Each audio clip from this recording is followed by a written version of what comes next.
और अब खबरें विस्तार से। मुख्यमंत्री पुष्कर सिंह धामी ने अधिकारियों को योग क्लास लगाई। देहरादून स्थित लाल बहादुर शास्त्री प्रशासनिक अकादमी के अंतिम दिन की शुरुआत योग शिविर के साथ हुई। मुख्यमंत्री पुष्कर सिंह धामी की मौजूदगी में मुख्य सचिव एस संधू सहित तमाम वरिष्ठ अधिकारी गणों ने योग किया।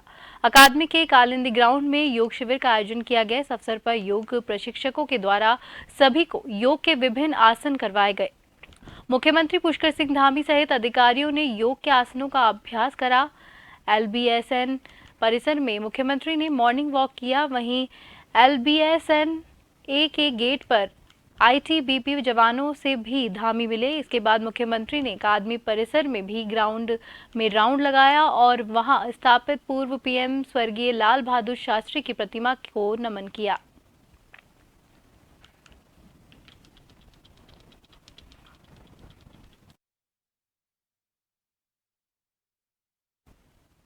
मसूरी में मुख्यमंत्री पुष्कर सिंह धामी ने चिंतन शिविर के तीसरे दिन चर्चा के दौरान कहा कि राज्य में खेती और बागवानी को बंदरों द्वारा काफी नुकसान पहुंचाया जा रहा है, जिससे अधिकांश लोग खेती और बागवानी में कम रुचि ले रहे हैं। इस वजह से ग्रामीण क्षेत्रों से पलायन भी हो रहा है। इस दिशा में विशेष ध्यान देने की जरूरत है। वहीं वन मंत्री सुबोध उनियाल ने कहा कि वन पंचायतों के माध्यम से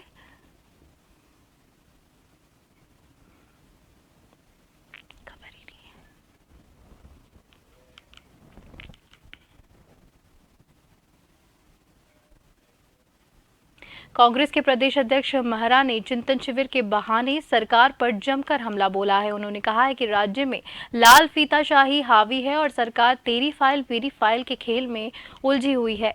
उन्होंने कहा कि 2017 के बाद आज ये राज्य 1,04,000 करोड़ के कर्जे में दब गया है, जबकि राज्य गठन के बाद ये कर्जा 35,000 करोड़ का हुआ करता था। उन्होंने कहा कि 2017 और 2022 के बीच सरकार ने 70,000 करोड़ का कर्जा ले लिया, लेकिन राज्य में विकास कहीं भी नजर नहीं आ रहा है।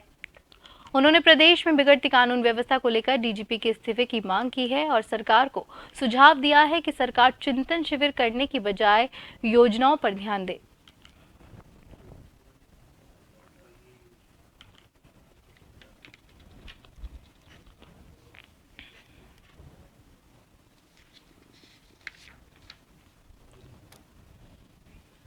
कि प्रदेश के मुख्य सचिव कहते हैं कि साहब फाइलों के संग गड़बड़ हो रही है, लोग तेरी फाइल मेरी फाइल कर रहे हैं। मुख्यमंत्री भी इसी तरीके के संकेत दे रहे हैं कि इस प्रदेश पर लाल फीताशाही हावी है और इस तरीके के चिंतन शिविर करना एक हिसाब से कोई गलती नहीं है, लेकिन पिछले 6-7 साल का भी तो लोग पूछेंगे। आखिर 2017 तक राज्य बनने के बाद केवल 35,000 करोड़ का कर्ज, जिसमें इतना बड़ा सिडकुल की स्थापना हुई, रोडें बनी, अनेकों काम हुए, दर्जनों काम हुए, लेकिन 17 से लेकर 22 के बीच में आपने 70,000 करोड़ का कर्जा इस राज्य में चढ़ा दिया है। कहाँ 2001 से लेकर 2017 तक 35,000 और 2017 से 22 तक 70,000 करोड़ का आपने कर्जा ले लिया। आज राज्य जो है 1,04,000 करोड़ के ऊपर के कर्ज में है। उत्तराखंड सेवा दल की नवनियुक्त प्रदेश अध्यक्ष हेमा पुरोहित। ब्रेक के बाद एक बार फिर से आप सभी का स्वागत है। बढ़ते अगली खबर की ओर। डोईवाला में शुगर मिल के गन्ना पेराई सत्र का शुभारंभ किया गया। विधि विधान के साथ गन्ना विकास मंत्री सौरभ बहुगुणा, वित्त मंत्री प्रेमचंद्र अग्रवाल, डोईवाला के विधायक ब्रजभूषण गैरोला और मिल प्रशासन के किसानों की उपस्थिति में डोईवाला शुगर मिल के गन्ना पेराई सीजन 2022-23 का शुभारंभ किया गया। साथ ही किसान विश्राम गृह का मंत्री सौरभ बहुगुणा ने लोकार्पण भी किया। देखिए, समर्थन मूल्य उत्तराखंड का हमेशा एक नियम रहा है। एक हमने प्रोसीजर फॉलो किया है कि यूपी के समर्थन मूल्य डिक्लेयर होने के बाद ही उत्तराखंड ने अपने फैसला दिया है। तो जैसे यूपी डिक्लेयर करेगी उसके बाद हम लोग चर्चा करेंगे। पर्ची के साथ हार्ड कॉपी भी मांग रहे किसान।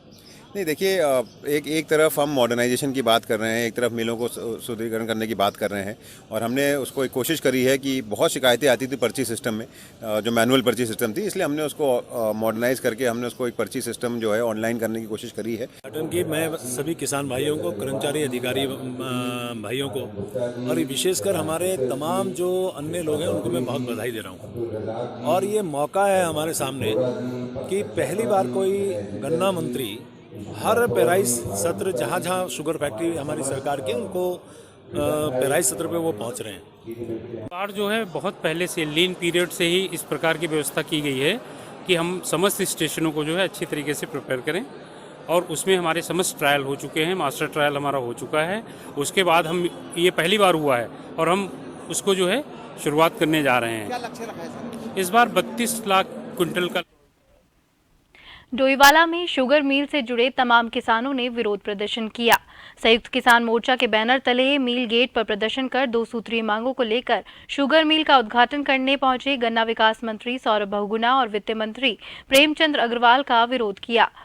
उद्घाटन के बाद कैबिनेट मंत्री सौरभ बहुगुणा और प्रेमचंद अग्रवाल ने किसानों से मुलाकात कर उनकी समस्याओं को सुना और जल्द से जल्द समाधान का आश्वासन भी दिया।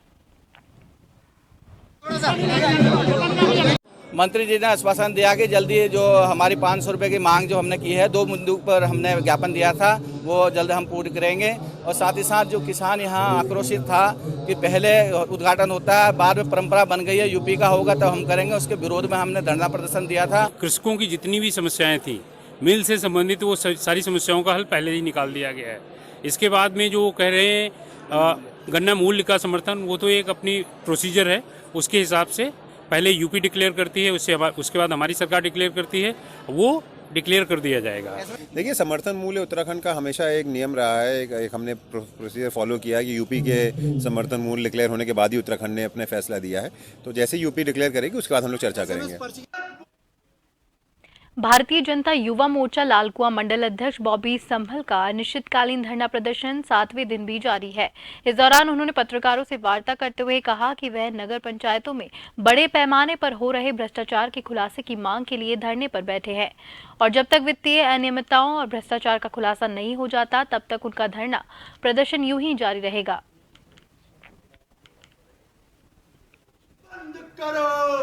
आज 7वां दिन है मेरे धरने का और माननीय मुख्यमंत्री जी से मैं जल्द ही मुलाकात करने वाला हूं इन सब विषयों में, और भाजपा की जीरो टॉलरेंस वाली सरकार पे नीचे का भ्रष्टाचार खत्म करने के लिए मैं लगा हुआ हूं।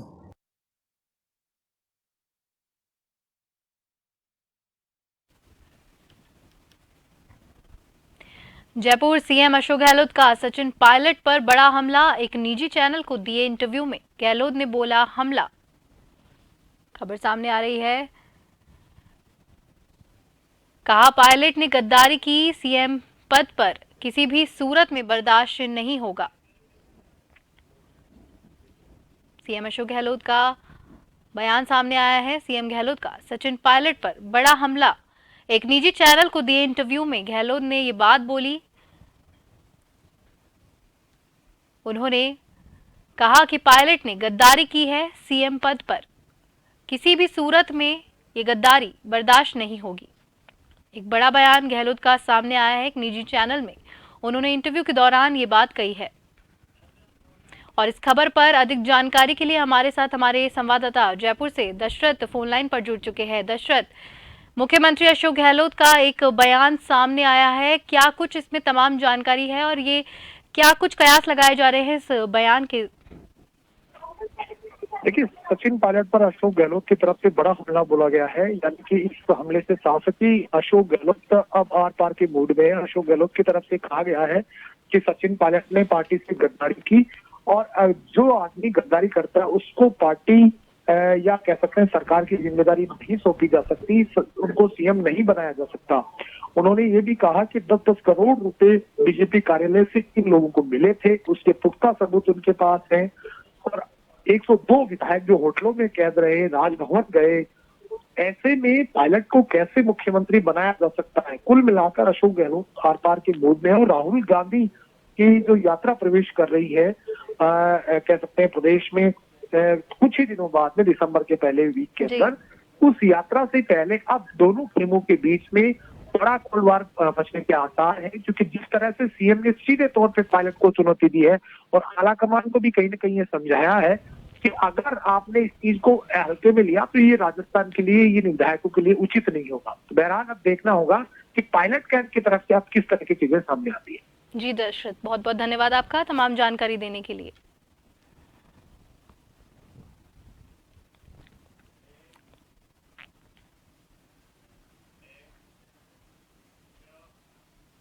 उत्तराखंड में उत्तराखंड टैक्सी मैक्सी महासंघ 25 नवंबर को परिवहन मुख्यालय में उत्तराखंड की सभी यूनियन ने बस, सिटी बस, ट्रक, टैक्सी, बस, ऑटो के साथ मिलकर सभी परिवहन सचिव का घेराव करेंगे। प्रदेश अध्यक्ष सुंदर सिंह पंवार ने कहा है कि उत्तराखंड की भौगोलिक स्थिति को देखते हुए वाहन का कंप्यूटर फिटनेस करने का संभव नहीं है, जिसको देखते हुए वाहनों की फिटनेस टेस्ट पूर्व की भांति किए जाने की मांग की है। उन्होंने बताया कि परेशानियों के बारे में बताया, परंतु कोई भी इस ओर ध्यान दे नहीं रहा है, जिसको देखते हुए परिवहन सचिव और आयुक्त का घेराव कर अपनी मांगे रखेंगे।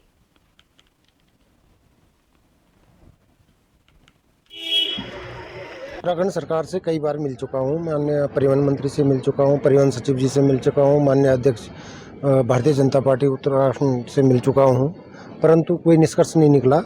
इसलिए हमने कल सोचा कि हमारी जितने भी उत्तराखंड में यूनियन है, truck union, tempo union, auto rickshaw, बस यूनियन, सिटी बस यूनियन और टैक्सी मैक्सी जीप, जितने भी यूनियन है, कल हमारा सारा सबका एक पूरा सबका एक साथ जो है हमारा कल परिवहन मुख्यालय में एक घेराव है। परिवहन सचिव का कल हम घेराव करेंगे। हरिद्वार की पिरान कलियर नगर पंचायत के वार्ड नंबर 9 मुकरबरपुर में पानी की निकासी नहीं होने के कारण सड़क पर जलभराव होने से स्थानीय लोगों को काफी परेशानियों का सामना करना पड़ रहा है। वहीं छोटे छोटे बच्चे स्कूल जाने से परेशान हैं और घातक बीमारी के चलते डेंगू और मलेरिया जैसी बीमारी से लोग परेशान हैं। वहीं किसानों का कहना है कि हमारे खेतों में पिछले 15 सालों से इन बस्ती वालों का गंदा पानी आ रहा है, जिससे हमारी हर साल लाखों की फसलें बर्बाद हो रही है। लोग परेशान हो गए बहुत ज़्यादा, हम भी परेशान, हमारे बच्चे परेशान हैं, निकलने पड़ने से भी और सब परेशान, सब यानी परेशान है। इसका समाधान हो जाए, मच्छर हो रहे बहुत, डेंगू मच्छर हो रहे, गंदा पानी हो रहा, घरों में पानी भर रहा, बच्चे को परेशानी हो रही निकलने में। नगर पंचायत के निकासी का पानी हमारे खेतों में आ रहा था, जिससे हमारी फसलें बर्बाद हो रही थी। लगातार पिछले 15 साल से ये कलियर नगर पंचायत का 4 साल से तो नगर पंचायत बनी है, इससे पहले विधानसभा है, जितने भी हमारे 4 गाँव है उनका सबका पानी यहीं पर है हमारे खेत में, जिससे हमारी फसलें बर्बाद हो रही थी। अब हम लोगों ने यहाँ पे बंधा बांध दिया। आगे जो किसानों की ज़मीनें लगी हुई है और किसानों की जो ज़मीनें लगी हुई है, थोड़ा सड़क से आगे तक थोड़ी तो नाली है, बाकी किसानों की जो ज़मीन है वहाँ पे कोई सरकारी नाला या कोई ज़मीन ऐसी नहीं है जिसमें वो पानी निकल जाता। और दूसरी समस्या ये है कि यहाँ पूरी बस्ती के अंदर जो पानी का जल भराव हुआ है। पिथौरागढ़ जिले के धारचूला में एक दर्दनाक हादसे में 2 लोगों की मौत हो गई है। वहां धारचूला से पिथौरागढ़ को आ रहे एक कैंटर के ऊपर कालिका के समीप भारी बोल्डर गिर गया। इस हादसे में कैंटर चालक सहित 2 लोगों की मौके पर ही मौत हो गई। एक अन्य व्यक्ति बाल बाल बचा है। पुलिस ने मृतकों के परिजनों को सूचना दे दी है। वहीं इस दर्दनाक हादसे के बाद इलाके में शोक की लहर है।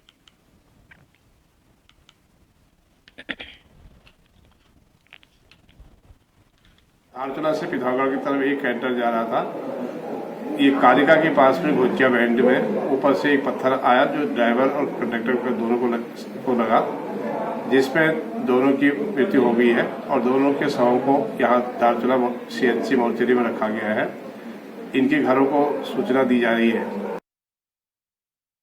देहरादून में दर्जनों निवेशकों और उद्योगपतियों के ठिकानों पर आयकर विभाग ने छापे मारे हैं। दिल्ली से सुबह सुबह आयकर अफसरों की कई टीमों के पहुंचते ही हड़कंप मच गया। मिली जानकारी के अनुसार पुलिस फोर्स मांगी है। गुरुवार सुबह देहरादून के नेशविला रोड से एक के बाद एक करके आयकर विभाग की कई गाड़ियां पहुंची। एक साथ इतनी बड़ी संख्या में गाड़ियों के पहुंचने से आसपास भीड़ जुट गई। कई निवेशकों और उद्योगपतियों के घर छापा पड़ा है। इनमें से सभी MJ रेजिडेंसी के मालिक के घर पर छापा पड़ने की खबर सामने आई है।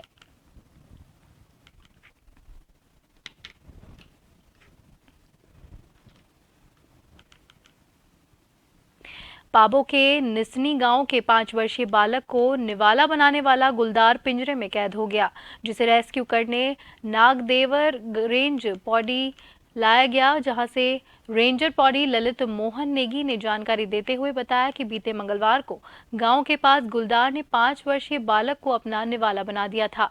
उसके बाद से ही उनकी टीम मौके पर पहुंचकर रात्रि गश्त कर रही थी और साथ ही गुलदार की दहशत से ग्रामीणों को निजात दिलाने के लिए मौके पर पिंजरा लगाया गया। हुआ कि मतलब जो है पूरा स्टाफ हमारे पूरी रात भर चौकसी करता रहा।